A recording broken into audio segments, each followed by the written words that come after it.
Good Lord, was that almost what every Brooklyn Nets fan wanted to see to kick off the playoff series up in Boston?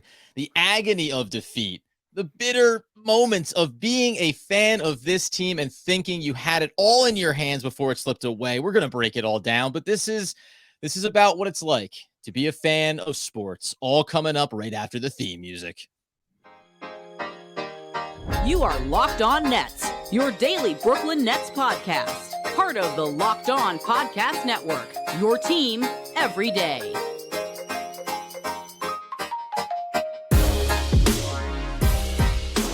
Brooklyn, yo. That is right, my friends in misery. It's the Locked On Nets podcast right here on the Locked On Podcast Network. It's your team, the Brooklyn Nets, every single day, win or lose.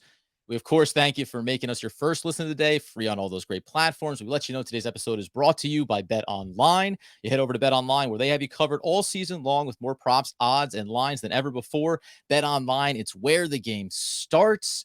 Over there's Doug Norrie, owner-operator DFSR, for all your daily fantasy sports rankings. I'm Adam Armbrecht, covering the Giants on the One Giant podcast. And Doug, we're going to get into Kevin Durant's game. We're going to get into the late game sequences, Kyrie Irving, just our general sense of what we can take away from this game tangibly as the Nets pick up their playoff series. But you're in it, man. We're in it. We are in the full Nets fandom bag right now. It's really funny. This game was everything you wanted it to be. If you look at it objectively around just the basketball game and the playoffs and, storylines and just, hard fought physical basketball, whatever it is, superstars, coming to and rising up, like this game 100% gave you everything you would ever want from a basketball perspective. I don't know how you could look at it as an independent observer and think anything differently. I was getting texts from people that aren't Nets fans being like, this game is off the hook here. Like, of course, this game was great. And it's really funny about what's happened for me personally, where I think, when we first started the podcast, the consensus was I feel like I'm talking about like we're almost famous. It's like you're gonna be the lead guitarist and I'll be like you'll be the guitarist and I'll be like the lead guy with Mystique. Like you were the fan and I was like sort of more like not analytical, but I just was an independent observer that just wanted to talk hoops, and that was going to be the way we were going to do it. And like that was all cool, and that's how we were going to roll. And I felt myself, and I felt it last year in the playoffs, and I felt it during this year, but this game really solidified it. I was having a full sort of like out of body fan experience during this game, where I was having a very difficult time controlling my emotions. Like it was that kind of game. It was just up, like, you fall behind, come back, stupid mistakes, and you feel like, oh, this is just happening to us again, or like, all the narratives that you're going to turn into what happens, things that happen when you're a fan. I felt like I went through that entire range of emotions during this game. And then when I was able to step back from it, I'm like, oh, right, that's because it was an awesome basketball game. Like, that's what it was. And it really, really, really sucks that the Nets lost. And I really wish it had gone a different way.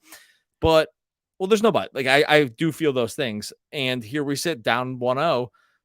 And it's hard to look at it and think anything but, hey, this game is essentially a tie. And one team had to win. And that's what happened here. Yeah, man. And so with that well-established dynamic on this show, you can imagine where I was when the final little pass gets up there from Jayson Tatum underneath the basket, the buzzer sounds, the final two sequences there in a game that had, to your point, and we've talked about this down the stretch for Brooklyn, because every game was so critical for them to get in, secure their spot in the play-in, maybe secure a home play-in spot, which they were able to do, and then ultimately get into the playoffs. That intensity was there. We knew this was going to be a physical series from the Boston Celtics. That was very much front and center throughout this game. There's all the little details, and we'll kind of cover those, I think, inside of individual performances. But specifically, like you say, this is the Brooklyn Nets are up with the ball in their hands, and they end up something that has been a theme for them this year, something that you hear Steve Nash talk about, Kevin Durant, about this group trying to find their rhythm and their continuity. They're unable to have an effective offensive possession. It's Kyrie Irving trying to navigate and find a spot, ends up in Kevin Durant's hands late. Kind of a, but honestly, I'll say real quick here. You talk about last year's playoffs. It had that same type of feeling about the last game against the Bucks, where it was Kevin Durant trying to rise up to hit this shot. Now the Nets are leading in that moment, But I didn't anticipate that one necessarily going down. It's a bad sequence. And then it goes the other way with no timeout by Ime Udoka. They just run with it. And I'll even make the argument that I don't even know, like, if that was like the best possession in the world from Boston. Like, they were kind of helter-skelter trying to figure it out on the fly. You get Claxton and Bruce Brown doing the flyby out on the perimeter. I don't know if Tatum was 100% the intended recipient of that pass because it was firing kind of high over his shoulder to Marcus Smart in the corner, maybe. Like, everything about it. And then it goes through. And you're left with this like manic energy that has just been sucked out of your body.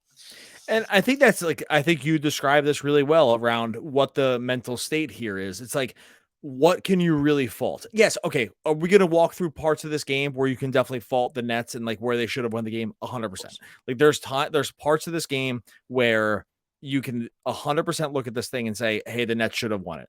That's not the point I'm trying to make. I'm saying when it gets down to the final moments and these two teams have essentially traded baskets for 48 of these minutes, and you get down to, which is essentially chaos right at the end, and the ball just bounces kind of wrong for the Nets, and they're just, Bruce Brown's like right in the wrong position. It's not his fault. Like he's right in the wrong position for Tatum to reverse, and it's so close that they have to go back and just make sure that it got it off because it was within 1 second. At that point, I just don't know how as a fan you could be super pissed off and bummed about it, and that makes total sense. But you can't look at it and say you were wronged in any way, right? Yeah. Because at some point, like these things are just going to happen in a basketball game, and someone has to take the final shot and someone has to have it either go in or go out, right? I hate to like go existential philosophical here because, and maybe this is just my own, like this is me sitting on the couch and working through my own, like working through my own, somebody had to make it, somebody had to miss it, guys. That's the way it is. It's okay, Doug. But does that make sense? Like, but does that make sense? Like, it's like at some point, like, hey, we just got to watch a kick-ass basketball game for like a really long time. There are no ties in basketball. This feels like a game that if you were allowed to have ties, this would be one that would have it, but they just don't have it. And so, we're going to be able to, over the next 2 days, 3 days, whatever, until they play again, I think we're going to pick apart, and even later in this podcast, we're going to pick apart parts of this game that I really think the Nets could have done differently and it could have gone better. Writ large, like you're being intellectually dishonest if you say like this was anything more than just like a very cool, hard fought, physical, 100% playoff basketball game. And in the end, it just didn't go the Nets' way. And so I don't know. Again, maybe this is just me on the couch. Well, talking to the therapist. Well, it's funny too, because I'll do it at the higher level and then into this game as well. But it's just like when you look around the other games that have gone on here, the first round series that kicked off, you're watching Miami come out and kind of say, guess what, we are number 1 seed. And the Hawks have had a heck of a year, but we're kind of feeling like this is going to be a cakewalk for us. Like from that standpoint, there's been other good games already in the playoffs starting yesterday, or on Saturday, I should say.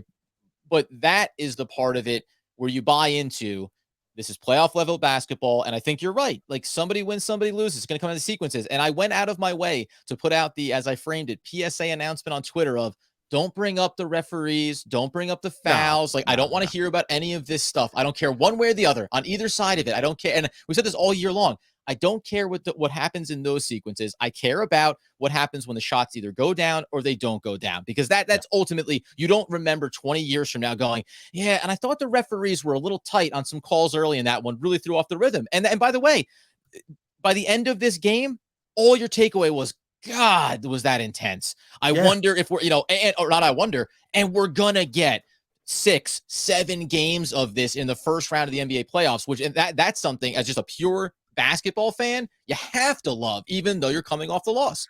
And this is exactly what I mean, is like once I was able to step out of the emotional zone of fandom crushing, this is terrible, I'm riding and dying with this team, like we have other incentives just being on the podcast. Like it's better for us if the Nets win 100%. Like we even from a podcast perspective, like we are rooting very hard for the Nets to win because the podcasters are better. It's more fun to talk about the team the farther they go. This is very simple math. I'm like not taking you behind the curtain here. Like this is like this is like very obvious. This is very obvious. If you just understand anything about podcasting, the podcast is better when the team wins. Like this is whatever. But once I'm able to step away from that part of it, and just look at it from an independent basketball perspective and say, hey, why do we root for sports? The reason we root for sports is because we want to see a sort of like meritocracy approach to like the best team is going to win, and like it's going to be pretty fair, and it's just going to be whoever scores more points in this moment. It doesn't matter who your dad is, or it doesn't matter like, like whatever. It's just like, if you score more points in this moment, you win.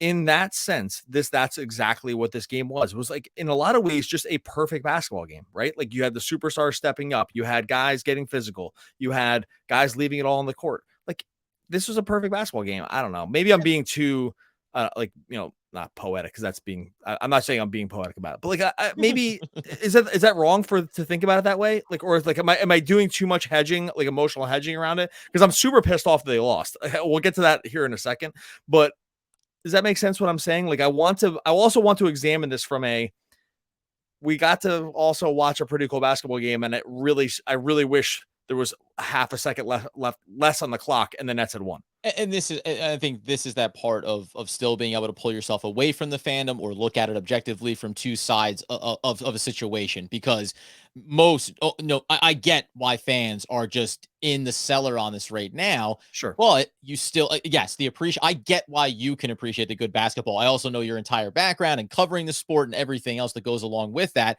And I get fans that may be in a dark room with the shades drawn until Wednesday, when they get back out on the court and they have an opportunity to tie this game up. Something that I'm talking to all you, by the way. I'm talking to you, you fan, you out there, and I know we have tons of them, and everyone rings in. Like, you're all out there. I get it. Like, I'm actually talking to you because I'm saying I'm in that place too, and I'm trying to walk myself out of it. That's right. That's the only thing. Trying to get a little sunshine back into the room. Listen, coming up here in a second, as we will get into this game a little bit more detail, why the contrasting performances from the Brooklyn Nets 2 superstars and Kevin Durant and Kyrie Irving should be a positive thing for Brooklyn Nets fans, coming off of a 115-114 last-second loss to the Boston Celtics in Game 1. But before we do, got to tell you about AG1 from Athletic Greens. You've heard us talk about this before. I take it in the morning, as does Doug. He's been hiding it from his wife because she's enjoying it as well. And that's because when you're looking to get yourself off on a nice start to your day, you don't want to grab those bacon, egg, and cheeses, but you need a dose of food. You need energy. You need to get yourself up and going. You go ahead and grab 1 scoop of Athletic Greens, mix it in with 12 ounces of water, and what are you giving yourself there? You're going to go ahead and absorb 75 high-quality vitamins, minerals, whole food source superfoods, probiotics, and adaptogens that are going to help you start your day off right.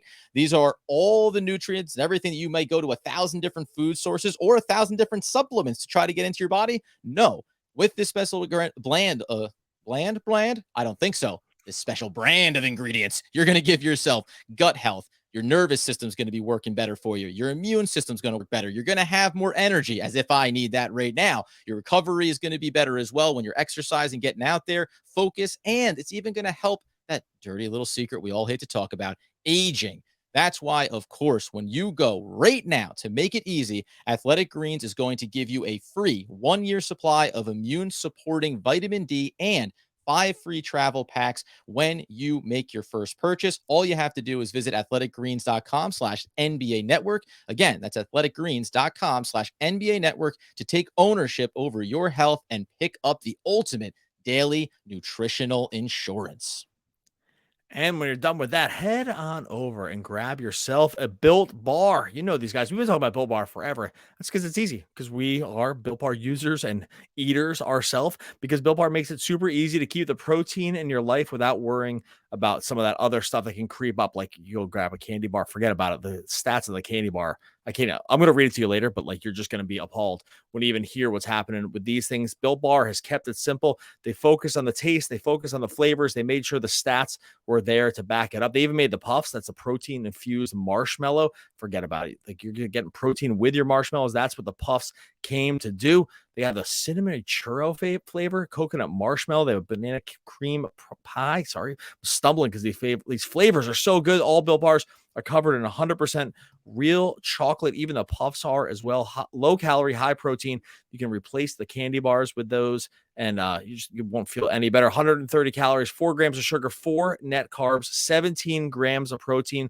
Like I said, the stats back it up. Compared to the candy bar, 240 calories, 30 grams of sugar, forget about it, dozens of net carbs. And then you focus on the Built Bar flavors, coconut almond, coconut mint brownie. It's all there for you. White chocolate cookies and cream as well. Go to built.com. Use promo code LOCKED15. You're going to get 15% off your order. Use promo code LOCKED15 for 15% off at built.com. All right, hut. I'm going to call an audible here and start with Kyrie Irving instead of Kevin Durant because I think it's worth let's trend positive here. There's reasons behind why his performance and then obviously Kevin Durant's should, I believe, give Brooklyn Nets fans a ton of confidence over the life of this series. Kyrie Irving, by the way, one of the things coming into the series was the speculation around, remember, he's observing Ramadan right now, and that's a sun up to sundown scenario. This first game being a 3:30 tip-off.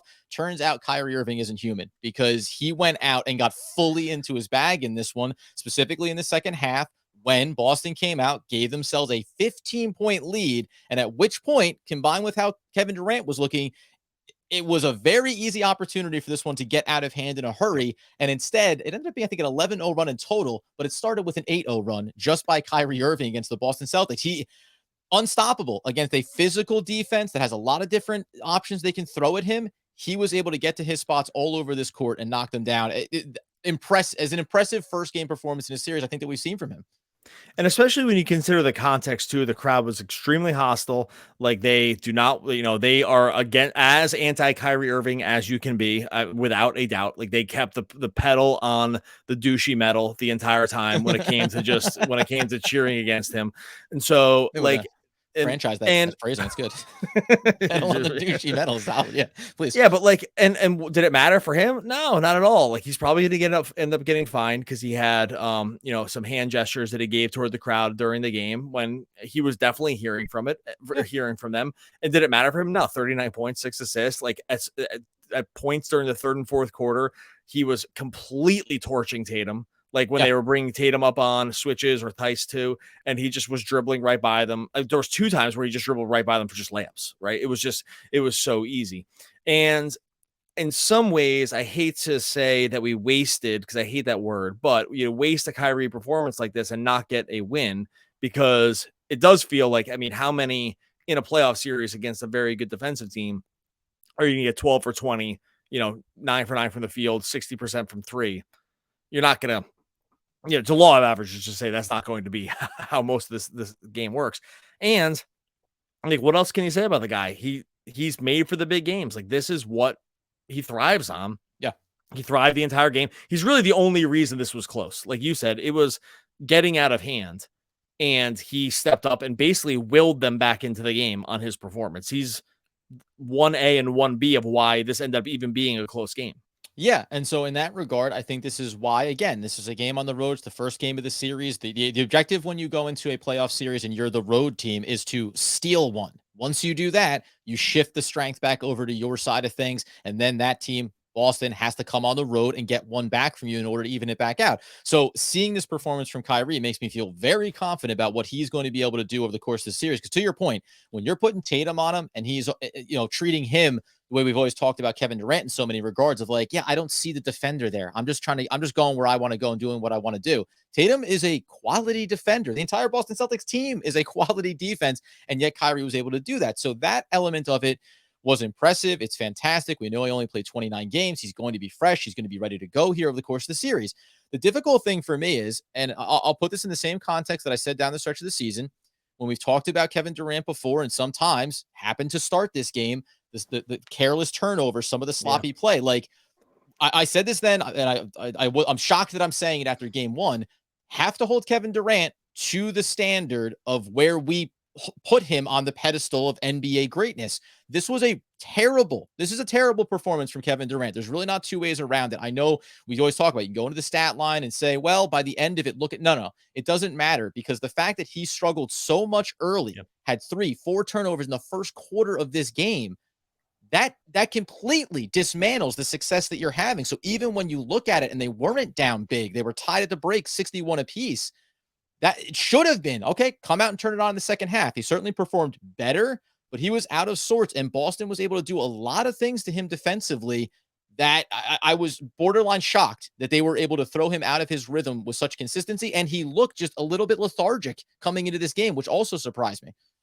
Yeah, he talked in the post game about what it was like for him to like try to get in rhythm this game. He said like they were kind of beating into his spot. I'm paraphrasing some stuff here, but he wasn't getting the spots the way he's used to. He wasn't able to kind of get into his pocket as much like with his shot. Like we know when he's able to rise and fire with confidence, he's the best in the game, and we just weren't seeing that happen with consistency. Like the shots weren't coming off as smooth just based on what we've seen over a lifetime of Kevin Durant specifically for this year, right? Like we know what it looks like when he's really, really running downhill when it comes to his shot. It was clearly not happening in this game. The Boston length was a real problem. It was clear that they sort of had his number in this one. I don't think it's going to be something that's going to happen for the life cycle of the series, but this game was totally a struggle for him. Very easy to, very like lethargic. You said like, I would call them very just easy turnovers early in the game where it just looked like the ball was just taken from him. Like things that you just don't like things you just do not see happen with this guy. Like taken from him off the dribble, like taken from him. He almost dribbled into the traffic and put himself in a spot to give it away. Sorry, go ahead. No. It was all there. Like, and he admitted, like he talked in the post game and just he knows Kevin Durant is as focused on no one knows Kevin Durant's game better than Kevin Durant. I think that's a very clear thing that we've come to know about him over these last couple of years. And I don't worry about it much because in some ways I think I look at this game and say, okay, yeah, do we get like a peak Kyrie performance? Yes. Is it conceivable that a Boston team, even that's very good on defense, can hold Kevin Durant to like this kind of struggle over 7 games? No chance. Nope. No chance. Right. And so that's the other part where I hold out some hope around the life cycle of this series is to say, yeah, that Kyrie stepped up and they gave everything he had. There's just no way that this happens to Durant. Like this isn't, it was, yes, Boston's good at defense. Can they do this over the course of this amount of time? No, nobody, because here's the thing, nobody can, right? Like, you can do it a little better than some teams, but nobody can. So it was a frustrating game to watch KD in that sense, but it's not something that I have no takeaways from it. Right. Like there's nothing I will make no statements around it, except that I do not think we see it again.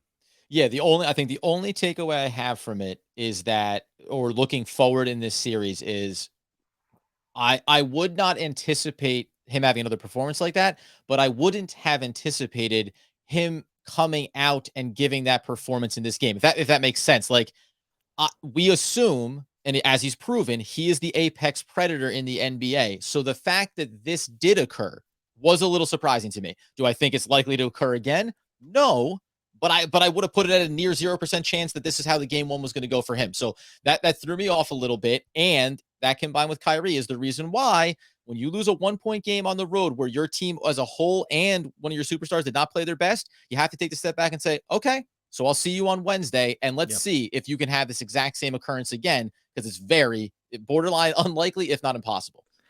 Yeah, for sure. I'm going to talk about again. We'll go into a few more positives from this game. A few things that were, not exactly positives because there was definitely takeaways from this game where we don't want to see the Nets repeat some of the same sins. First, going to talk about our friends over at Bet Online. BetOnline.net is your number one source for all of your betting stats and sports info right now. You're not going to want to see this, folks. You go over to BetOnline. Boston minus 220 to take the series from the Nets. You don't like that? Go put a little cheddar on it the other way. Get some good vibes going into the universe over there on BetOnline.net. BetOnline.net has all the latest sports developments. They have league stuff. They have news. You can get into the basketball playoffs. Obviously, you can get into the Major League Baseball season. Every line, every prop is up and over there. Everything you could ever consider and more. Head on over to betonline.net right now. Use your mobile device. You can learn about all of the trends and action. Bet Online, where the game starts. Okay, so as we take a look at both the overall stats from this game and then inside some of the role players, I think, for the Brooklyn Nets and what they can accomplish here, there's nothing about it inside the box score that blew your mind, right? You expected to lose the rebounding battle, 43-29 in favor of Boston. Exact same amount of trips to the line. We talked about free throws. There were a lot of whistles early in this one. That's great. Yeah, there were. And by the way, it did make for a awkward initiation of playoff intensity basketball where, hey, Yeah. the physicality is going to be there. And it seemed like they were trying to maybe water it down, and it still managed to maintain its intensity throughout. But that combined with, Boston's not a great 3-point shooting team. All these things happened here. The one big one that's been a theme for the Nets has been getting outshot. 89 shot attempts for Boston to 78 for Brooklyn. Like, when you think about losing a game by 1 point on a last second buzzer, maybe if you had 3 or 4 more shots and a few less turnovers, it could have gone the other way. Can I throw one other thing too? Sure. Or if you just inbound the ball in on a very easy inbound and don't give the ball like to Marcus Smart because the 5-second clock is like, and you lose by 1. It's not the only thing, but it's like sort of indicative of these like little errors that kind of feel like they've called. I don't want to get too microscopic on this, but like that kind of play, I thought that in the moment. I was like, if they lose by 1, this is going to really suck because that is like such a giveaway. And by the way, I think coming into this game, it was 5-16 was Boston in games that were decided by 5 points or fewer. But the great equalizer in that is the lack of, we've said it before, continuity sometimes for Brooklyn in these little in the margin plays, like an inbound play where they play off of the inbounder Kyrie. It just becomes fluky. The 5-second clock, you try to, boom, quick bucket, right? So yes, some sloppy plays inside of that. But when we specifically look at these role players in this game, we're going to start negative. We'll get positive at the back end. Drummond was pretty much a disaster. When you talk about coming into a series like this that is going to be physical, they have Tice, they have Horford, who had an exceptional game. They're all physical players on the side of Boston. Drummond just kind of looked like a schlub. I mean, he looked out of shape. He didn't look like a guy who was ready to like play this physical style of basketball. And we know that he's kind of like a sack of loose pudding that can still be effective, and we love him for that. But there are going to be matchups when Andre Drummond is not a strength for you. This was not supposed to be one of those. He was played under 20 minutes because he just could not be kept out there. Picked up 4 fouls in the first quarter and a half. I mean, it was a really bad performance for a guy that we do not set a high bar for. Some fans, I think, have been a little bit more bullish on him. Didn't set us a high bar, and he underachieved in this one. I mean, drastically. Look, we've seen I think we've been on the Drummond thing here for a while. It's like there's certain matchups where Drummond is going to look great, and there's certain matchups where Drummond is going to be totally useless. Like that's the story of his NBA career. There's times where it totally shines and you can keep on the court for long periods of run, and there are times where it just looks like 1 minute was a minute too long, and this feels like that. I would not be shocked based on, especially without Robert Williams, I would not be shocked if Claxton started the next game. Like he had a phenomenal game. Yeah. And and this isn't like one of those situations where you say, okay, you had a great game and like, we're just going to change the way we operate. But I do think there is precedent for when something clearly is a much better option versus like an opposing team's personnel, that it's like, you're sort of like, I was going to say fiduciary, but that's financial. It's like your team duty to make the change earlier than later. And I just don't, I don't think it's going to happen, but it maybe should. like they're not going to, these guys don't punish you on the interior where you need to have like some kind of crazy rim protection. Like they don't have guys that get downhill and get to the basket with like crazy, regularity. They don't have like that. And this is where Drummond is better, right? Like at that point, having the switchability and the athleticism of a Claxton who can like stay on the court for a long period of time. He's not going to be outmatched and outmuscled underneath. At that point, like maybe we just start this guy, and I'll be really interested to see what happens next game. I would applaud the decision. I doubt Nash and company do it, but I think that they should. And sometimes these playoffs things are just kind of tilt on these kind of decisions. Like this is kind of what you need to do. You need to do something that was different for you, and you recognize that it was better. So I don't know. That's kind of where I stand with this one. Yeah, and again, and that's predicated not on the bad performance from Drummond, but the athleticism of Claxton. You mentioned it there. You don't need to worry about the physicality on the interior the same way that you would maybe against an Embiid, but we even talked about how Claxton showed that he's capable of managing those matchups and playing smart basketball. 31 minutes to 17 in this one over Drummond. Even if Drummond does, as we used to say with DeAndre Jordan, symbolically start, well, who you want to end up finishing with and who's going to get more minutes should be Nicholas Claxton, just because he seems to be, like we talked about him hitting his stride. He walked into this is a big playoff series, and he walked right out there and looks completely comfortable. Some guys a little bit up and down here inside of this group. So can I say one more thing about that?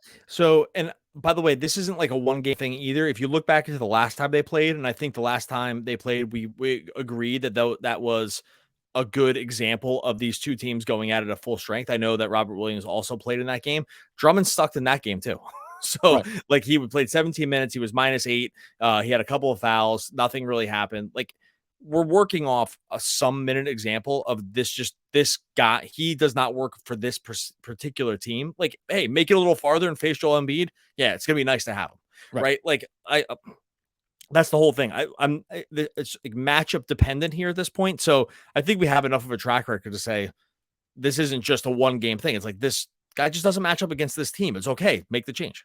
And in the next episode, we're going to get even a layer deeper around additional adjustments that the Nets may be able to make. And just a quick one here, because we're going to have plenty more guys to talk about. But if we're going to set the table for something that could happen here, when you talk about the experience factor, listen, Goran Dragic playing 26 minutes and going 6 of 11, giving you five rebounds, give you 14 points. Like this was a guy who, again, in the same vein of around Curry and the ankle and just consistent play. Dragic, for the most part, to me, looked like a guy, as I know he has been in big games, understood what's required of him, and even being a little long in the tooth, he has that length. And I just thought that he brought a level of calmness when he was on the court that I didn't think anybody played frantic or out of tempo. But he looked like he's in the right spot. And he came into this team very late off the buyout market. I just feel like, to me, I'm watching his value also rise here relative, not to Curry necessarily, but Patty Mills, just the entire collection of players you're going to run in behind them. Dragic had a really nice performance. Tim and Claxton that I think come out of this one looking very strong. Yeah, I think with him too, it's funny because he basically took Patty Mills' minutes 1 for 1. Like Mills only played 12 minutes.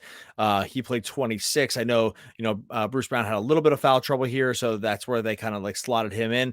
Dragic's goal, the thing where Dragic helps more in this series than Mills does, and we talked about this with Corrales, I think. I can't remember. We talked about so much of this stuff, but was what Patty Mills is going to struggle here because he's pretty small and like against a really long, rangy team. If all you can do is spot up three, like shoot from three, that's going to be hard to kind of justify you staying on the court for a long period of time. Whereas at least Dragic can be like, hey, if I get the ball, something else might be able to happen here. And you're going to be able to keep a very switchable defense honest, because if you're Dragic and you're able to switch defenders and get good matchups and take advantage of it, Mills cannot do that. Goran can. Yes. And so if you know that you're in a switchable defense like that, or if you're going against a switchable defense like that, you will be able to play off advantages on those switches. Patty Mills cannot take advantage of that. Goran Dragic can. So I think we're probably going to see more of that too. We'll go more into this on the next podcast too. But yeah, man. Yeah. I don't know. We're a mile wide and an inch deep on this game. We've said a lot. We've covered a lot of things, and there's still so much more, which makes it really nice that there's 2 days off in between before game number 2 on Wednesday night. There's other adjustments I want to get to. I've got some things up my sleeve I want to throw Doug's way, but we'll get there. Real quick before we get out of here, how bummed do you feel? Because I was feeling very bummed. We're going to end it because I want to end it like we started it. Like we started on like the emotional thing. Where do you stand on like the bumnivity? The bummer reader? scale? The bummer the scale? bummer scale. There you go. I called it a bumivity reader, like, which is your thing plays better from a. We'll be able to sell your thing better, sure, for sure. But who knows if it's going to function as strongly? I'm not bummed. I was a 8.5 out of 10 in the moment when that bucket goes through for Tatum.